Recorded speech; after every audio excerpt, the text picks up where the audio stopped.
जिन अदालतों ने रात को 12 बजे इस डर से अदालतें खोली कि आप कोई आइन की खिलाफ वर्जी करने जा रहे हैं, जिन अदालतों ने 68A की आपकी पिटीशन जो है उसको ईद के बाद रेफर किया और हमजा शहबाज की जो बतौर वज़ीर आला बनने की पिटीशन थी उसको फौरी तौर पर निपटाया, उन अदालतों से आप दोबारा जुडिशल इंक्वायरी की दरख्वास्त कर रहे हैं, तो क्या उनके फैसलों को आप मानेंगे? अच्छा, मैं एक और चीज़ बता दूं कि 27वीं रात को इंशाअल्लाह हम शब दुआ कर रहे हैं। उस रात को हम सब दुआ करेंगे, सारे हमारे जिधर भी, मैं पाकिस्तानियों को कह रहा हूँ, मैं सिर्फ अपनी पार्टी को नहीं, लोगों को कह रहा,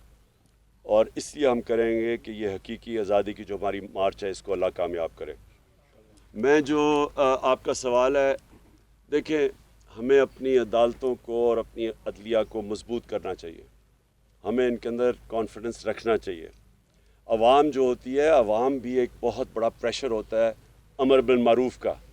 अवाम भी कहती है सबको कि सीधे अच्छाई के साथ खड़े हो, बुराई के ख़िलाफ़ खड़े हो। हमें भी अपनी अदालतों को कहना चाहिए कि आपके सामने है क्या 63A, यानी कि जिन लोगों ने अपने आप को बेचा है और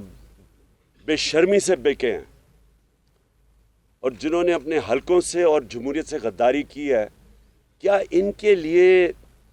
अदालतों को फौरी तौर पे डे टू डे हेयरिंग करके इनके केस नहीं सुनने चाहिए? कादिर कादिर कादिर कादिर कादिर एक